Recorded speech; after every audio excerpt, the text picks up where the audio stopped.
¿Alguien había escuchado sobre las antinomias? ¿No? Es cuando dos normas se contradicen entre sí mutuamente. Exactamente. La antinomia va a ser una contradicción real o aparente entre dos normas jurídicas que pertenecen a un mismo sistema normativo y que al mismo tiempo pretenden ser aplicables al mismo tiempo. Recordemos cuál era qué principio aplica dentro de los principios lógicos supremos que vimos, aplica para que no existan antinomias.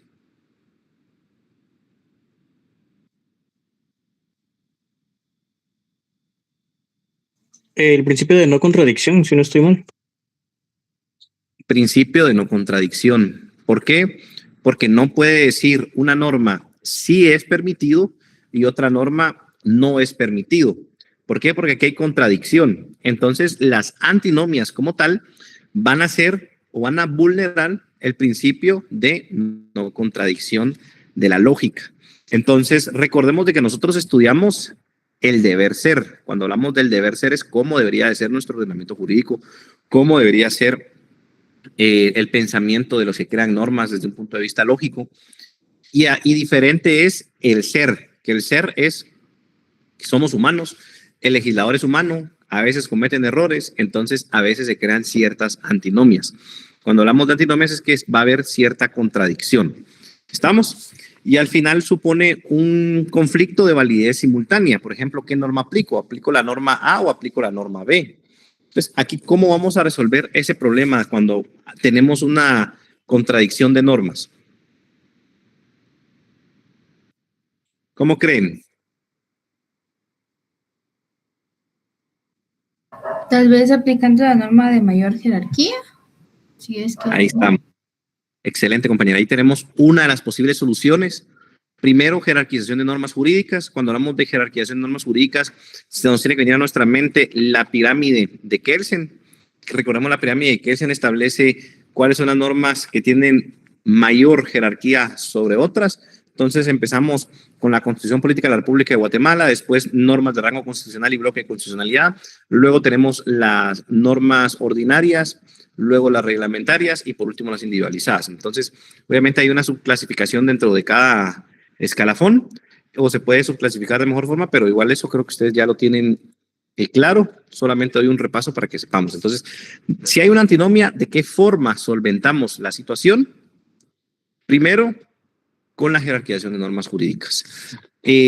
Vamos a ver, ¿alguien tiene su ley del organismo judicial en la mano?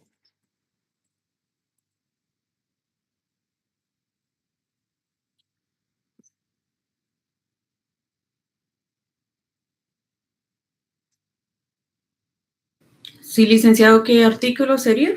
Ahorita le indico qué artículo. Artículo 9, por favor. Muy bien. Artículo 9. Supremacía de la Constitución y jerarquía normativa.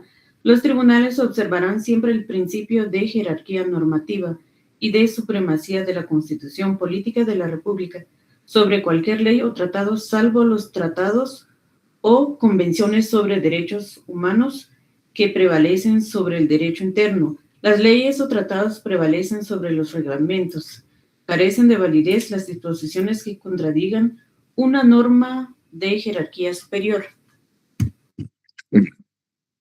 ¿Puede haber algún tratado internacional en derechos humanos que sea superior a la Constitución Política de la República de Guatemala? ¿Qué creen?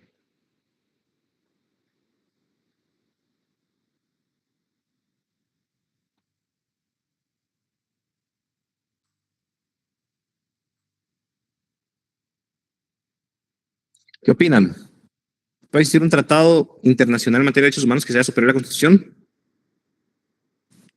Según tengo entendido, sí, licenciado, es el San José y pena de muerte, algo así. El tema del Pacto de San José y pena de muerte. Ahorita vamos a ver ese temita. Sí, de hecho, no debería existir, no es posible. Vamos a leer un poco más detenido este artículo. Sí, ¿quién había levantado la mano? ¿Puede intervenir, por favor? No, según lo que yo recuerdo que vimos fue que no podían estar a un nivel jerárquico superior, sino al mismo nivel en ciertas ocasiones. Excelente. Sí, van a entrar como parte del bloque de constitucionalidad.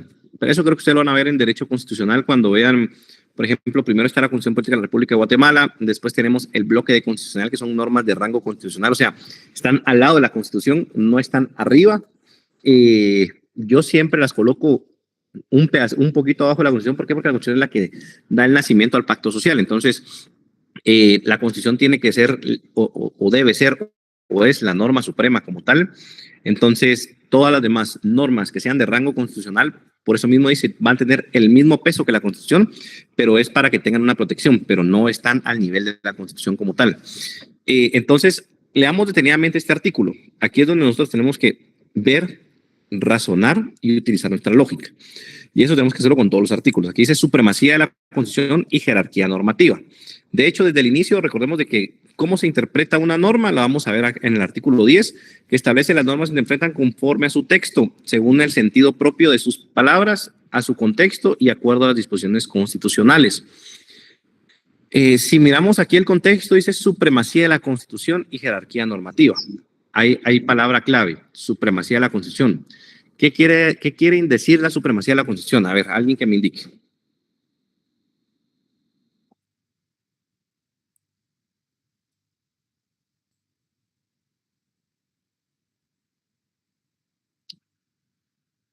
¿Qué entienden como supremacía de la Constitución? Si se le debe dar preferencia a lo que dice la Constitución sobre las normas. Excelente, compañero. Ahí me escuchamos a algo lejitos, pero supremacía es que va a estar encima, o sea, que la Constitución va a ser la norma suprema. Entonces, queda muy claro aquí que hay supremacía de la Constitución y después tenemos jerarquía normativa. O sea, vamos a tener que la Constitución va a ser la norma suprema y después el resto de normas, cómo se va a jerarquizar, cuál va a ser el escalón, cuál va a ser superior a cuál. Entonces, tenemos los tribunales observarán siempre el principio de jerarquía normativa y la supremacía de la Constitución Política de la República de Guatemala. Entonces, aquí queda muy claro, este es el primer supuesto. Si vimos este artículo en supuestos, vamos a tener aquí que establece que los tribunales observarán siempre el principio de jerarquía normativa y de supremacía de la Constitución Política de la República de Guatemala. Y la Constitución Política de la República, obviamente de Guatemala, no establece de Guatemala, pero es la de Guatemala. Sobre cualquier ley o tratado. Entonces, ninguna ley va a estar por encima de la Constitución, ningún tratado va a estar por encima de la Constitución. Aquí dice, salvo los tratados o convenciones sobre derechos humanos que prevalecen sobre el derecho interno. Entonces, aquí tenemos otro supuesto. Salvo los tratados o convenciones sobre derechos humanos que van a prevalecer sobre el derecho interno. Pero, ¿qué es lo que da nacimiento al derecho interno? La Constitución. La Constitución Política de la República de Guatemala. Entonces, la Constitución da nacimiento al derecho interno. Entonces, sí pueden estar por encima del derecho interno, pero no por encima de la Constitución. Entonces, aquí creo que siempre había un conflicto y aparte también ya hay un criterio de la Corte de Constitucionalidad que establece que la Constitución Política de la República de Guatemala no hay ninguna norma que sea superior, sino que simple y sencillamente todas las normas vienen y entran como parte del bloque de constitucionalidad. Y después tenemos aquí las leyes o tratados prevalecen sobre los reglamentos. Entonces aquí establece que las normas ordinarias y los tratados van a prevalecer sobre cualquier norma reglamentaria. Carecen de validez las disposiciones que contradigan una norma de jerarquía superior. Si queremos crear un reglamento que va a contradecir una norma superior, va a carecer de validez, por lo tanto, no debería de aplicarse. Entonces, creo que tenemos muy claro aquí cuál es la solución en cuanto a que encontremos una antinomia. Algunos le denominan antinomia al artículo constitucional que establece habla sobre, perdón, que preceptúa sobre la pena de muerte y sobre el Pacto de San José que establece que los estados partes no pueden aplicar la pena de muerte. Entonces, ahí podría darse cierta contradicción entre lo que establece la Constitución y lo que establece el Pacto de San José. Pero al final queda claro que ese artículo lo que está haciendo es regulando la pena de muerte. No está diciendo en Guatemala debe de aplicarse la pena de muerte. No hay una disposición que de manera directa establezca un ordenamiento que se debe de aplicar la pena de muerte, sino que está regulando la forma en la que se aplica la pena de muerte en Guatemala Entonces, al final, no hay contradicción. ¿Por qué? Porque el Pacto de San José establece que los países o los estados parte van a dejar de aplicar la pena de muerte. Entonces, al final, también con los otros artículos constitucionales que establecen sobre la jerarquización de normas jurídicas y sobre el tema de los tratados internacionales que prevalecen sobre el derecho interno, que es muy similar a este artículo de la ley de la organización judicial, solo que la encontramos en la Constitución. Al final, con eso logramos aclarar nuestro panorama y podemos aplicar la pena de muerte en Guatemala, ¿sí o no? No. ¿Por qué? Porque se establece que entra como parte de derechos fundamentales de las personas el derecho a la vida y por lo tanto la no aplicación de la pena de muerte. Entonces, no riñe con la Constitución porque la Constitución establece que los derechos de las personas no son solo los que se limitan a la Constitución, sino que los que van a tener en tratados internacionales de materia de derechos humanos. Por lo tanto, entonces aquí no podríamos determinar que hay un conflicto normativo ni nada, porque ya lo aclaró la Corte de Constitucionalidad en varias ocasiones, que los derechos internacionales en materia de derechos, los derechos internacionales en materia de derechos humanos van a entrar como parte del bloque de constitucionalidad y al final no riñen con la Constitución, sino que forman parte de lo que la Constitución busca, que es la organización de derechos de las personas individuales y los derechos colectivos. Entonces, al final, de esa forma es que se solventa esa situación. Clasificación de antinomias. Vamos a tener diversos tipos de antinomia. Vamos a tener antinomias totales, cuando dos normas se oponen de manera integral y ambas pretenden regular la totalidad de una misma situación jurídica. Por ejemplo, que tengamos una norma que se oponen de manera integral y ambas pretenden regular la totalidad de una misma situación. Por ejemplo, que tuviéramos en el Código Civil el contrato de arrendamiento, un artículo de contrato de arrendamiento, y que después tengamos en la ley que se crea una ley de contratos o ley del inquilinato y que también se regule el contrato de arrendamiento. Entonces, y que regulen de manera integral y ambas pretenden regular la totalidad de del mismo cuerpo normativo, entonces ahí sería una antinomia total.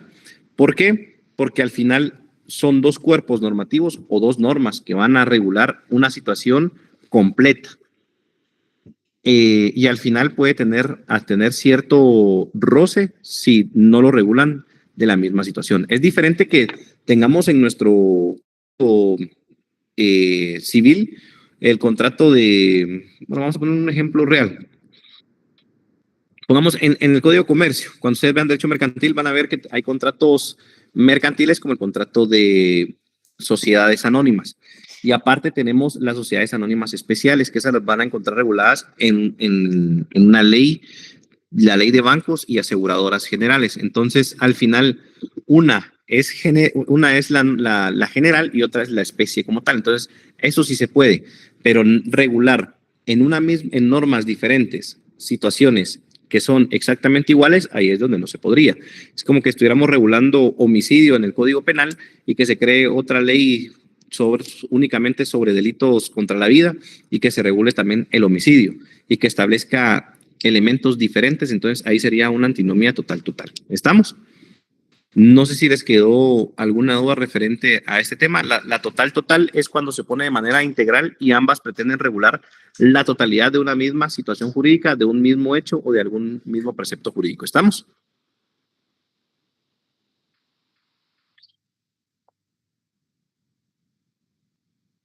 Bueno, luego tenemos las antinomias totales parciales, que es cuando una norma se opone de forma absoluta a otra, mientras que la segunda norma solo coincide parcialmente en su ámbito de aplicación.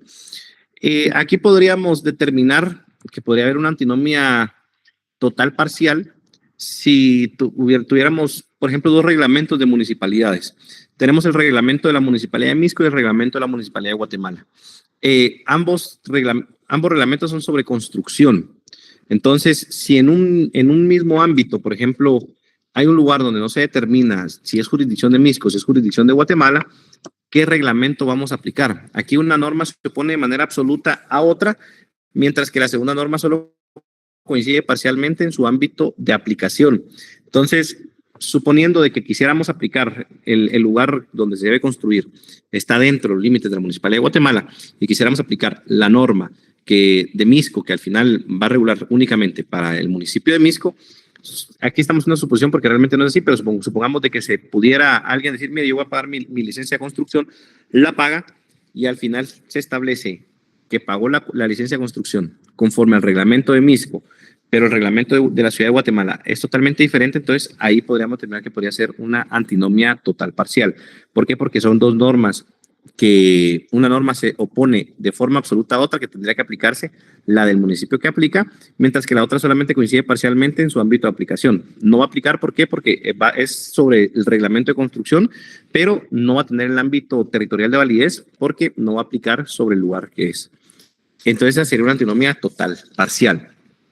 Yo les voy a dejar, para que logremos comprender un poco mejor, les voy a dar un laboratorio y se los voy a dejar para que lo hagan cuando ustedes quieran, mientras entramos en Semana Santa, para que ustedes logren comprender la diferencia entre las totales parciales y parciales parciales, de manera práctica, porque solo de esa forma es como se va a lograr determinar esto.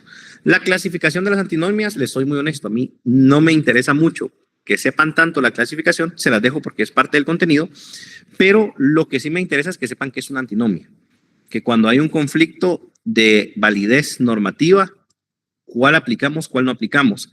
¿Y qué sucede si una norma contradice a una de orden superior? ¿Qué tendría que pasar? Por ejemplo, que se crea una norma ordinaria y que sea contraria a algún artículo constitucional. ¿Cuál es la salida que tenemos?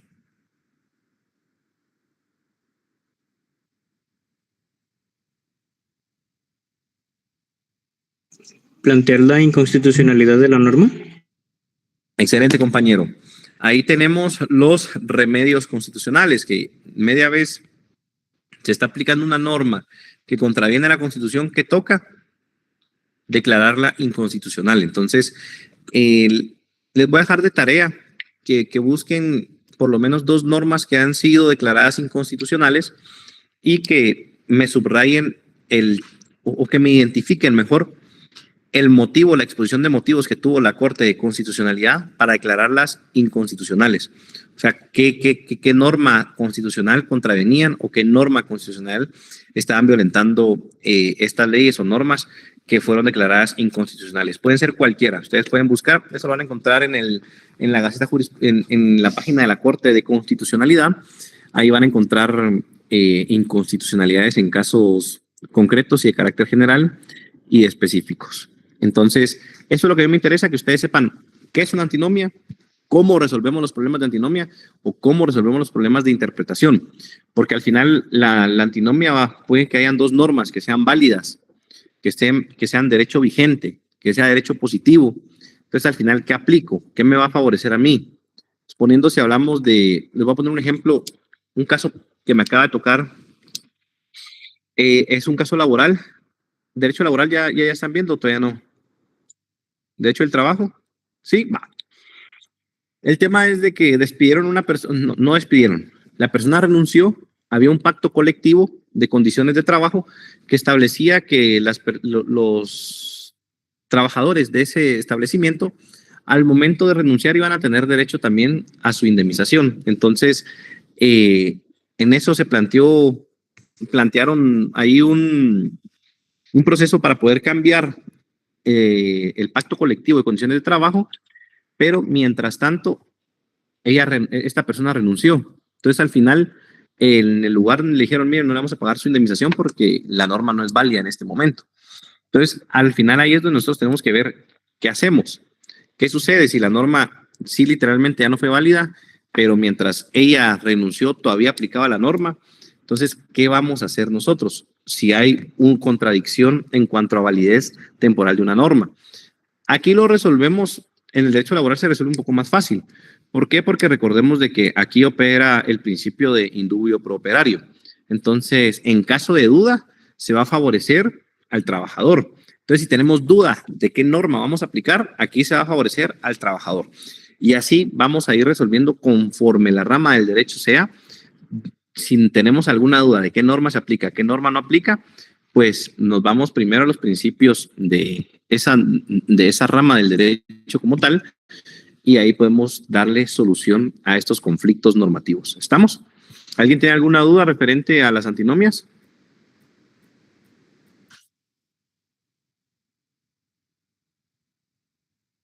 Bueno, entonces vamos a continuar, solo vamos a ver qué más toca en el programa. ¿Alguna norma referente a las normas jurídicas, juicios jurídicos, estructura de norma jurídica, estructura del juicio jurídico?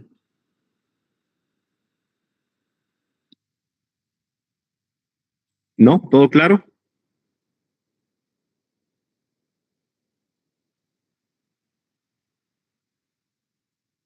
Si alguien tiene alguna duda, con todo gusto, no tengan pena, pueden ir preguntando, que a veces esto, como le repito, el tema de lógica jurídica a veces tiende a confundir, pero son cosas muy sencillas. Ya cuando nosotros, el tema de la lógica es que más que teoría es bastante práctica, entonces, más que nosotros comprender que es una antinomia, o sea, hay que comprender que es una antinomia para poder darle solución, pero cuando nosotros vemos los casos prácticos es cuando lo podemos dilucidar de una mejor forma.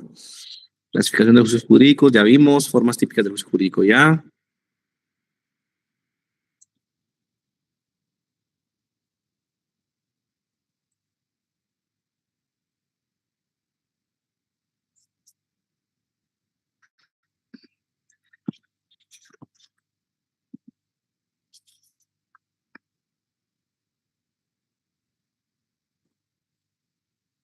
Vamos a ver oposición entre juicios jurídicos.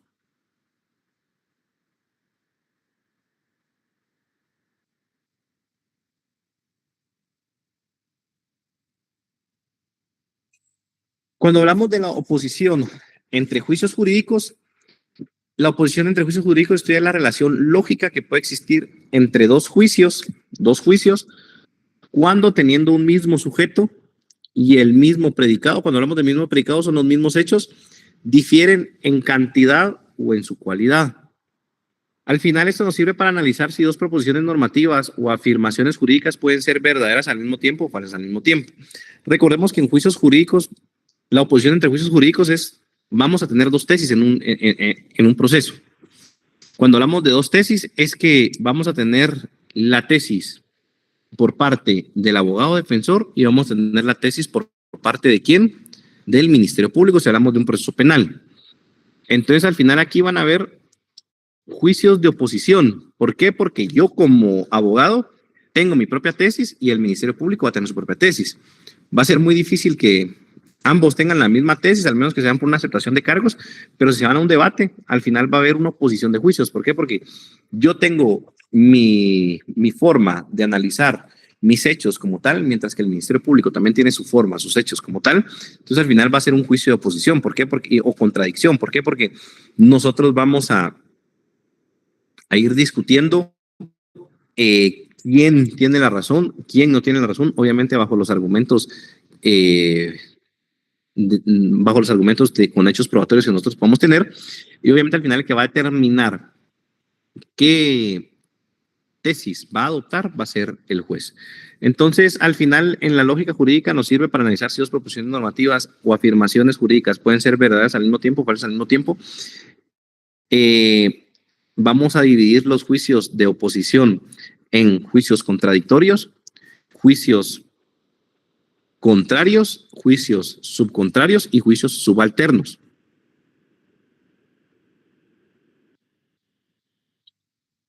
Dentro de los juicios contradictorios vamos a encontrar que estos son los que no pueden ser ambos verdaderos ni ambos falsos al mismo tiempo. Los contradictorios es que no pueden ser ambos verdaderos ni ambos falsos al mismo tiempo, sino que uno va a ser verdadero y otro necesariamente va a ser falso. O si uno es falso, el otro necesariamente va a ser verdadero. ¿Cómo así? Aquí vamos a tener una estructura, si quieren esto sí lo pueden anotar. Dentro de esta estructura vamos a tener universal afirmativo y particular va a ser negativo.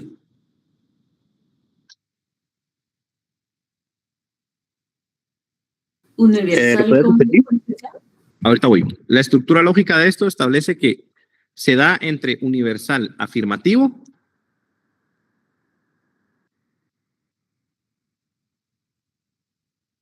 y particular negativo.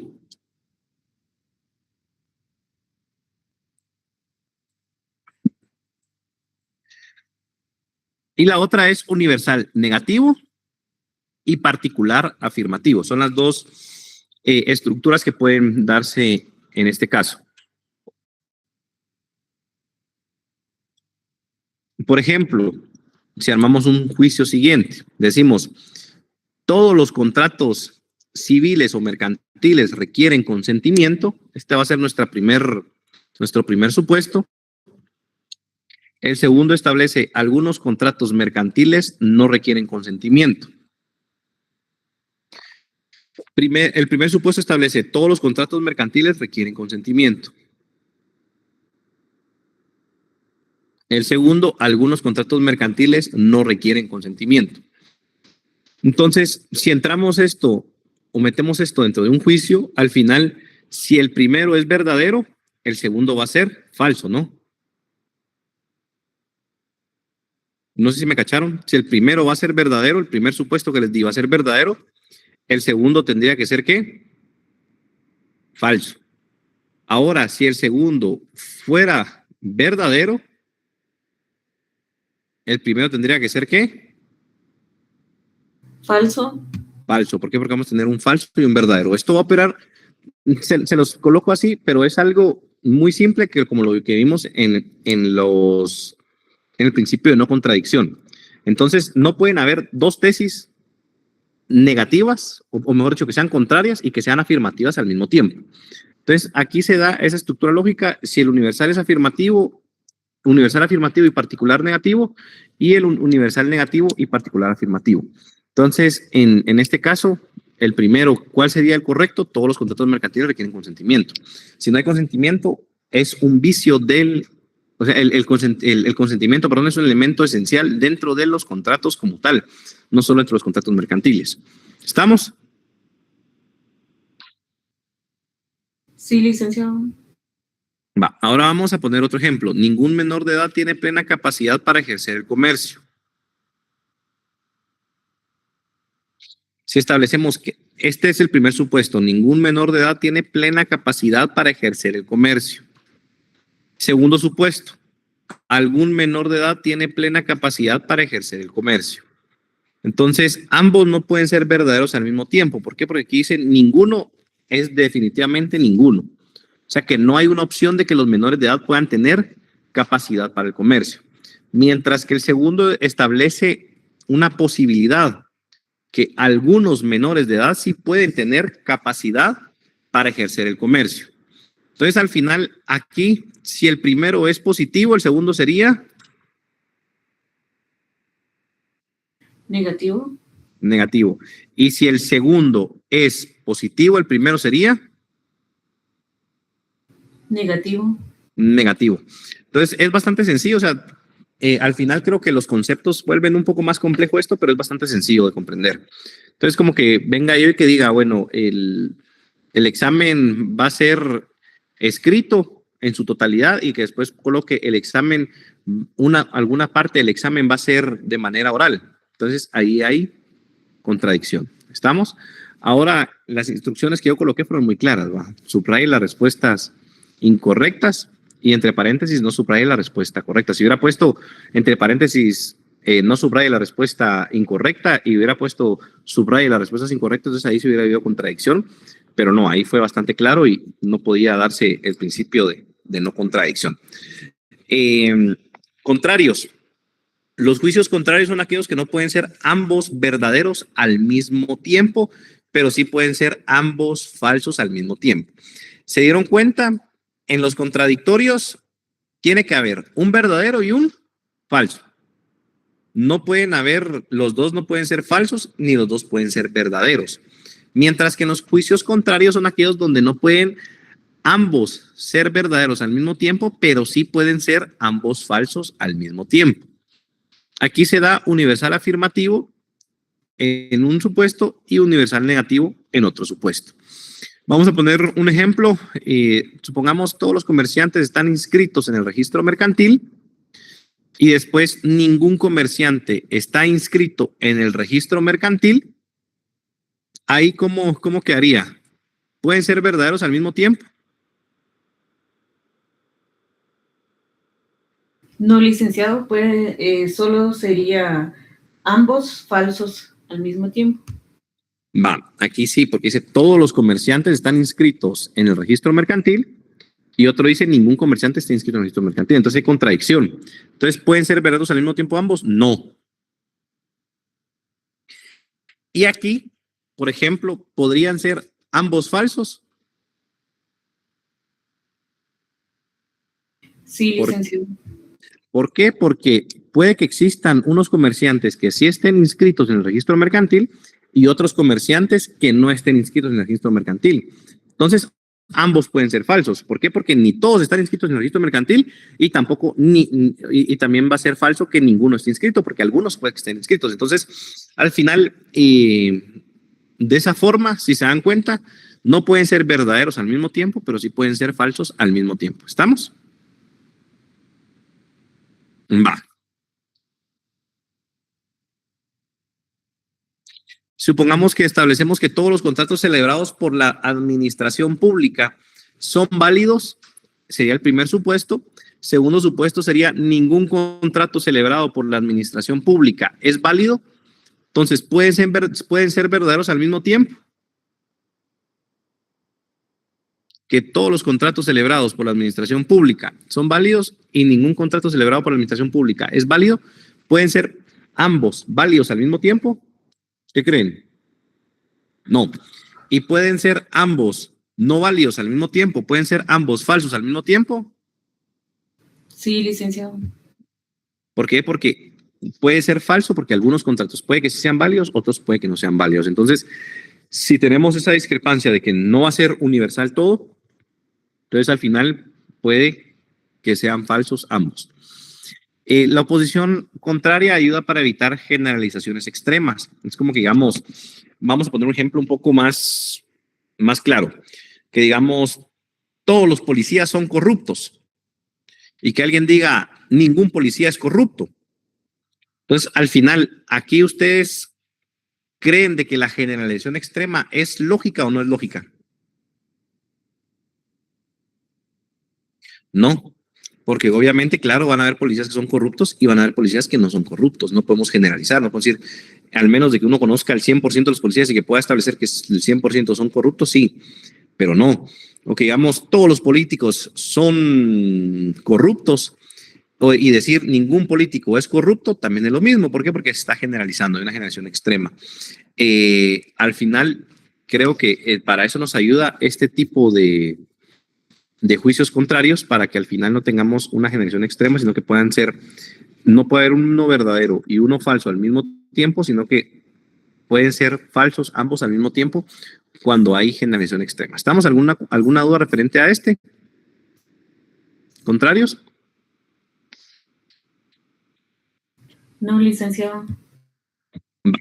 ¿Y los subcontrarios? Los juicios subcontrarios son aquellos que pueden ser ambos verdaderos al mismo tiempo, pero no pueden ser falsos al mismo tiempo. Tenemos los contrarios, que es lo opuesto, y los subcontrarios van a ser los que pueden ser ambos verdaderos al mismo tiempo, pero no pueden ser falsos al mismo tiempo. Aquí la estructura se da entre particular afirmativo y particular negativo. Entonces, al final, un ejemplo claro podría ser algunos contratos son consensuales y algunos contratos no son consensuales. Entonces, ¿creen de que ambos pueden ser falsos al mismo tiempo o no?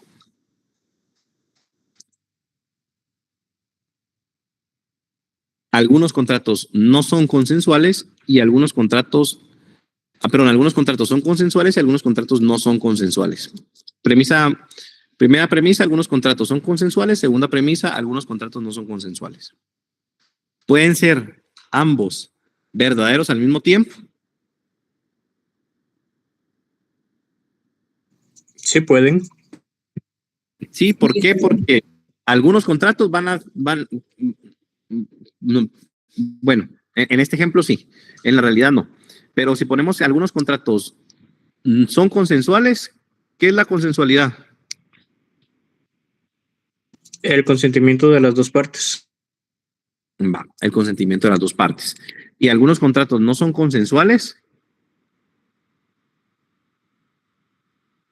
que no va a haber cierto consentimiento. Entonces, en esta premisa, obviamente ya viéndolo materialmente, no es posible porque todos los contratos tienen que ser consensuales, pero si establecemos de manera fáctica aquí esto, ambos pueden ser verdaderos. Si en dado caso hubieran contratos consensuales, contratos no consensuales, sería verdadero. Pero ¿saben que lo vamos a dejar de una mejor forma? Algunos contratos son escritos, mejor, premisa mayor, y algunos contratos no son escritos. Entonces, si lo establecemos de esta forma, pueden ser ambos verdaderos al mismo tiempo, ¿sí o no? Y pueden ser ambos falsos al mismo tiempo, ¿sí o no? No, no pueden ser falsos porque algunos van a ser escritos y otros van a ser orales.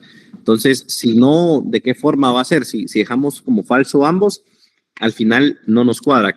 Aquí el tema es, si recuerdan anteriormente en los contrarios, era porque había mucha, o sea, se generalizaba demasiado. Aquí estamos no generalizando, por lo tanto, los primeros van a ser afirmativos, pero no van a ser negativos ambos.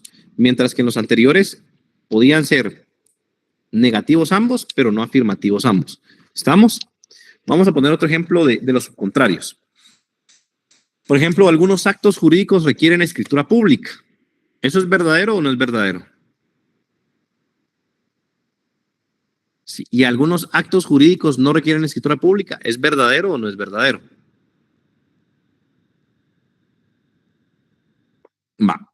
¿Pueden ser ambos falsos o no? No, porque algunos actos jurídicos van a requerir escritura pública cuando necesiten inscribirse. Y algunos actos jurídicos no van a requerir escritura pública cuando realmente no sea una formalidad que establezca la norma y al final que lo realicemos nosotros como notarios sin utilizar escritura pública. Entonces, al final, si se dan cuenta aquí, los primeros van a ser verdaderos y pero no pueden ser falsos al mismo tiempo. Ambos pueden ser verdaderos, pero no pueden ser falsos al mismo tiempo. ¿Estamos? ¿Algún nodo referente a este?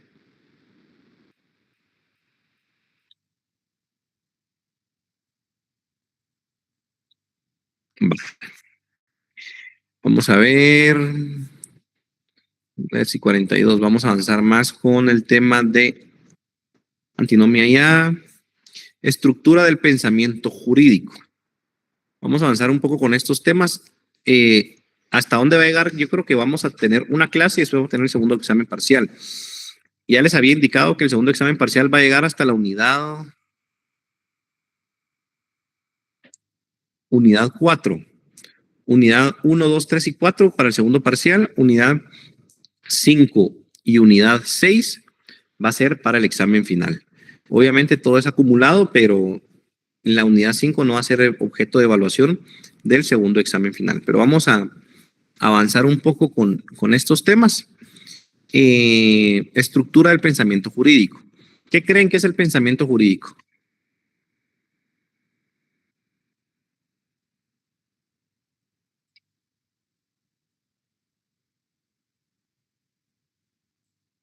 ¿Qué es el pensamiento o el razonamiento jurídico?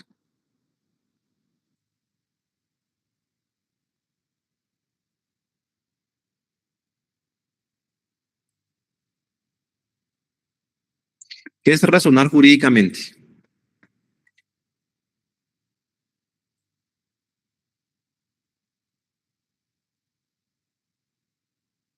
¿Qué entienden ustedes si yo les digo, bueno, compañero, razone de manera jurídica?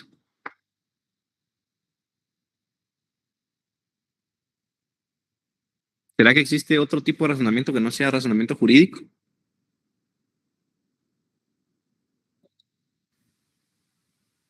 ¿Será que podemos, si yo les digo, bueno, razone la Constitución Política de la República de Guatemala con un razonamiento jurídico? ¿Hay alguna otra forma de razonar la Constitución Política de la República de Guatemala?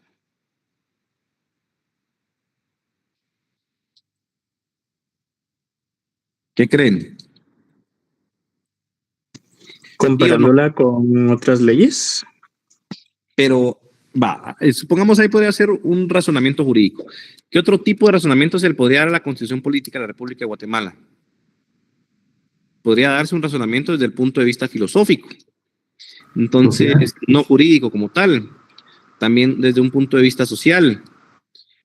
También desde un punto de vista político. Cómo organiza el poder.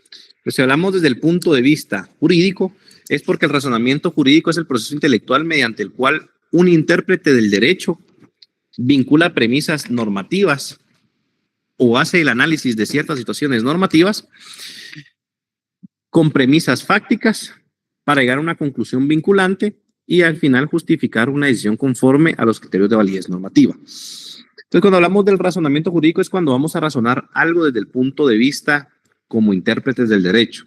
Ustedes como filósofos del derecho, ustedes como personas que son expertas en el derecho. Por ejemplo, si tienen que analizar un caso, ustedes van a ser, pueden ser en cierto momento abogados defensores, pueden ser ministerio público, pueden ser jueces, entonces tienen que razonar desde diferente punto de vista, pero siempre desde el punto de vista jurídico, esos mismos casos. ¿De qué forma? Vinculando ciertas normas. Las normas, ¿con qué las vamos a vincular? Con hechos fácticos. ¿Qué son los hechos fácticos? Van a ser los hechos que se pueden probar, hechos materiales, hechos reales. Esos son los hechos fácticos o premisas fácticas como tal. Y al final, ¿para qué vamos a determinar eso? Para tener una conclusión vinculante, una decisión, una determinación final. El juez va a analizar lo que el Ministerio Público le dice con las pruebas que aporte, lo que el abogado le indique, la declaración de la persona que está siendo sindicada, con las pruebas también que se puedan tener de descargo. Entonces, al final, ¿qué va a hacer? Va a ver la norma, va a ver los hechos que se pueden probar y al final el juez va a determinar una sentencia. ¿Que esa sentencia cuál va a ser? Al final, ya sea que sea sentencia condenatoria o absolutoria. ¿Estamos? Ejemplo, más o menos como les había indicado, exponiendo al resolver un amparo, ¿qué creen de qué vamos a establecer o qué norma vamos a analizar al momento de que se tenga que resolver un amparo?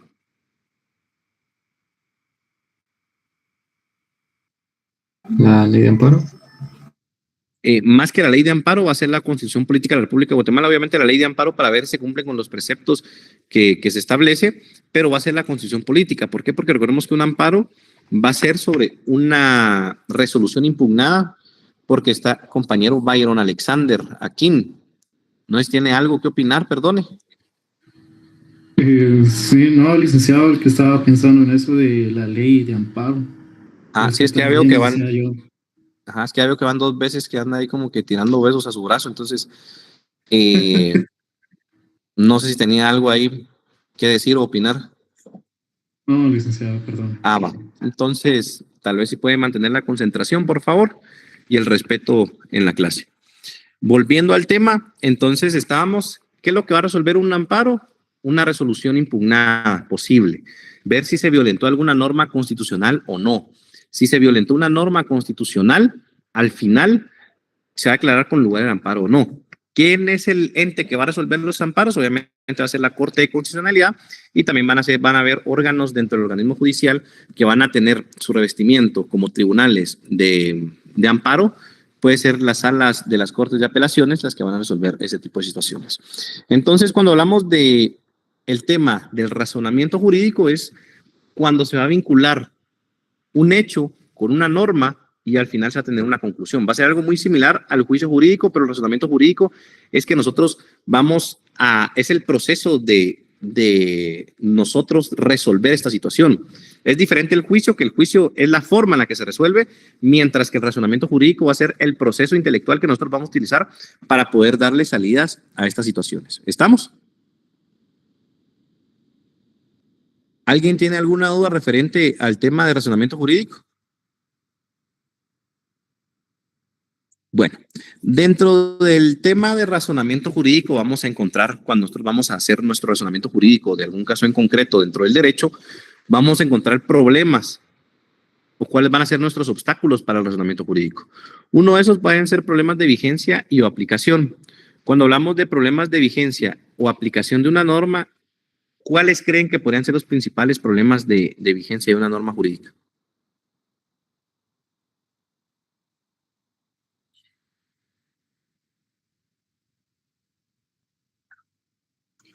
como cuando se implementa una nueva norma. ¿O Excelente. puede ser? Ajá. Cuando Primero, se deroga una. exacto, cuando se va a derogar una norma, cuando una norma va a sustituir otra. Entonces recordemos de que hay dos formas de cambiar normas, una por derogación y otra por abrogación. La derogación va a ser parcial o total, ¿qué creen? De una norma, de un cuerpo normativo.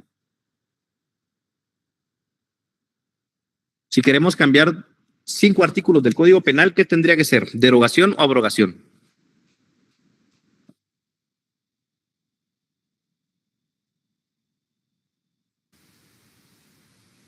¿Sería una derogación, no?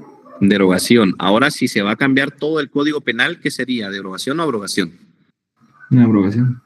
Una abrogación. Entonces, cuando hablamos de vigencia de una norma, la vigencia se va a determinar si la norma está vigente como tal y se puede aplicar en este momento o no.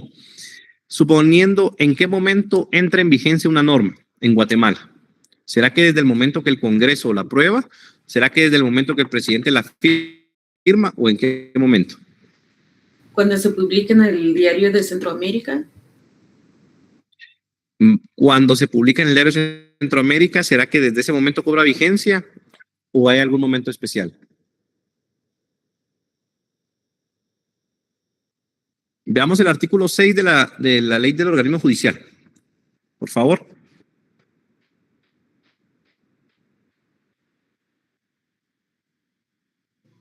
Artículo 6, vigencia de la ley.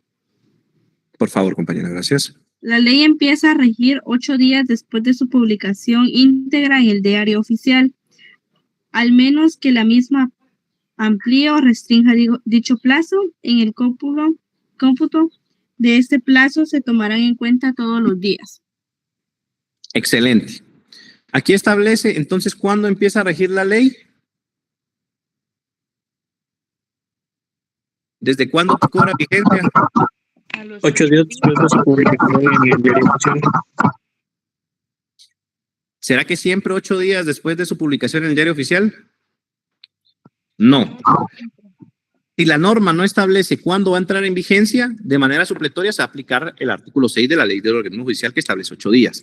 Si la norma establece cuándo va a entrar en vigencia, se va a cumplir el plazo en el que la norma establezca. Alguien que me haga favor de buscar la ley de competencia. Acaban de aprobar, no acaban de aprobar, pero creo que el año pasado se aprobó la ley de competencia en Guatemala. Entonces, me hace favor de leer la vigencia de la norma, cuándo entra en vigencia esa norma. Esto lo vamos a encontrar siempre en los últimos artículos.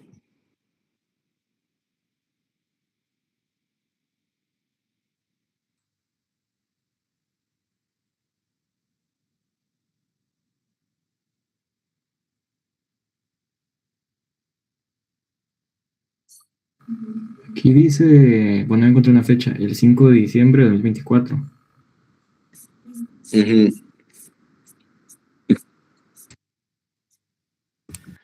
Dice que, bueno, yo encontré que acá dice, esta ley empezará a regir 1 año después de su publicación en el Diario Oficial.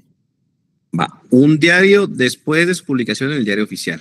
Entonces aquí establece que va a cobrar vigencia 1 año después de que se publique. Alguien que me haga favor de buscar la ley de tarjetas de crédito de Guatemala. Ahí vamos a encontrar algo curioso porque ahí va a establecer 2 vigencias de ciertos artículos en esa ley. Entonces que me haga favor de leer la vigencia de esa norma.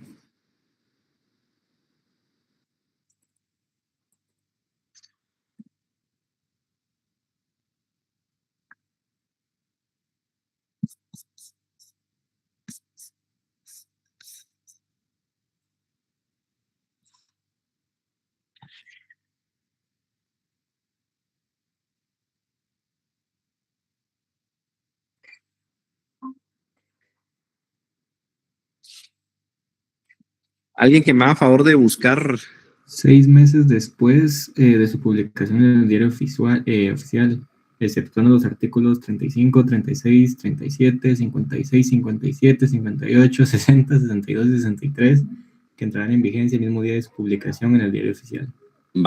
Si se dan cuenta que hay diferentes vigencias para una misma norma de ciertos artículos, que establece que van a entrar 35, 36, 37, 56, 57, 58, 59, 60, 62, 63, el mismo día que se publique en el diario oficial. Y el resto 6 meses después. Cuando son leyes de urgencia nacional, regularmente al momento que se publica, entra en vigencia. Entonces, los conflictos de vigencia es, ¿será que podemos aplicar una norma que todavía no ha entrado en vigencia? No. ¿Cómo se le llama al tiempo entre que se aprueba la norma o que sanciona el presidente la norma y cobra su vigencia?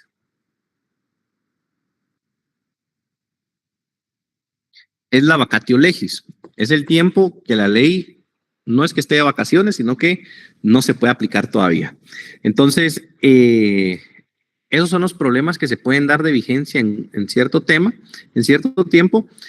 Vamos a continuar con los problemas de vigencia. ¿Cuándo entra en ley una norma? Ya lo logramos resolver. ¿Cuándo pierde vigencia una norma? ¿Cuándo creen que pierde vigencia una norma, compañeros?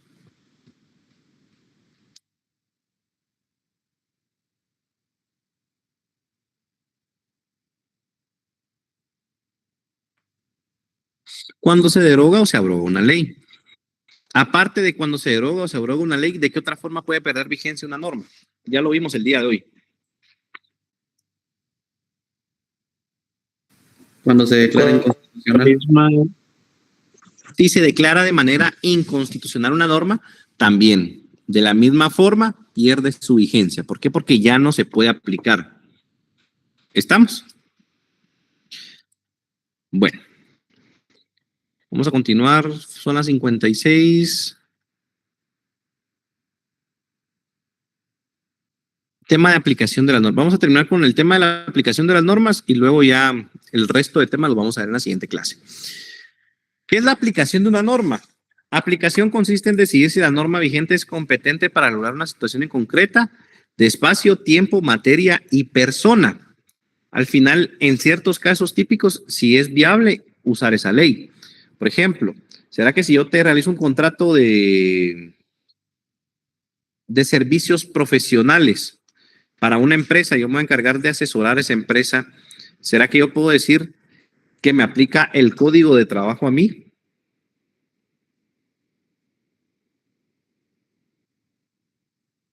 ¿Qué creen? ¿Qué ley aplico?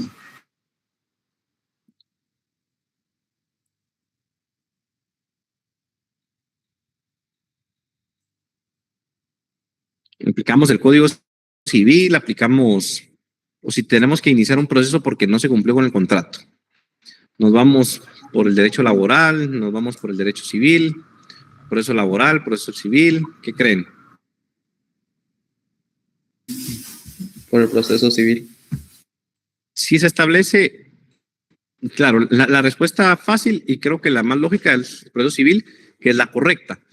Ahora bien, yo aquí les dije ciertos datos muy vagos, pero si yo les digo que hay relación laboral, perdón, si yo les digo que tengo un horario fijo, si yo les digo que ellos me suministran a mí los materiales, si yo les digo que aparte de eso, ellos me dan directrices directas de qué es lo que debo hacer en esos servicios profesionales, entonces ahí que se configura.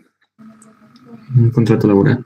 Ahí se configura la relación laboral. Entonces, si se configura la relación laboral, ya me voy por el derecho laboral. Y esto se ha dado mucho, por ejemplo, con los contratos 029 en el Estado, que los contratos 029 en el Estado regularmente solicitan que la persona que tiene ese contrato vaya a marcar con dedo, tiene una persona que le dice qué hacer, va a trabajar en las mismas instalaciones. Entonces, ahí se configura la relación laboral. ¿Por qué? Porque hay subordinación, se está dando los elementos para que pueda trabajar y aparte también se está estableciendo un horario laboral. Y también se le está pagando mensualmente para que lo realice. Entonces, al final, ahí hay criterios donde se establece que sí es trabajador, pero supongamos de que a mí me dicen, mire, licenciado, yo quiero que usted me realice 10 escrituras. En este mes hagamos un contrato y después yo al finalizar el contrato le digo, mire, pero págame mis prestaciones, págame mi vacación proporcional, págame mi bono 14, todo lo demás. Si él solo me dijo, mire, le doy esos contratos, realizamos un contrato de prestación de servicios, yo trabajé en mi oficina, él no me dio un horario, yo realicé las cosas como yo más consideraba pertinentes, ¿creen que ahí, por qué nos vamos? ¿Por derecho civil o derecho laboral en caso de que se hubiera incumplido con el contrato o que ellos ande reclamando algún tipo de pago.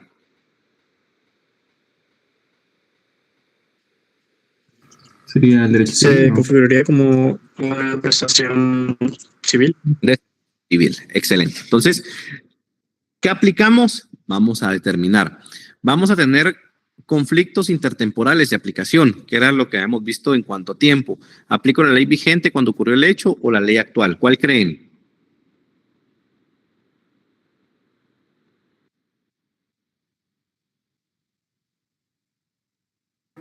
Si no estoy mal, creo que es la ley de ese tiempo cuando ocurrió el hecho.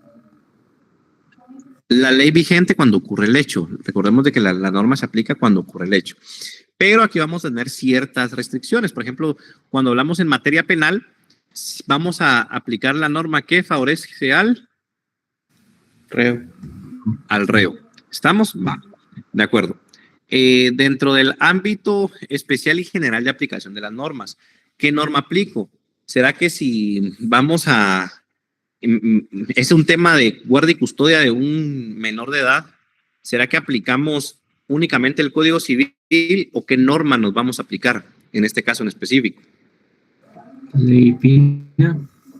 Sería la ley Pina, que es la Ley de Protección Integral de Niñez y Adolescencia. ¿Por qué? Porque va a desplazar cierta materia de guardia y custodia de derecho civil. ¿Por qué? Porque es una norma especializada. Entonces, regularmente, ¿qué norma aplicamos siempre? La norma especializada, la norma especial, la norma que regularmente constituye la configuración para ese hecho en concreto.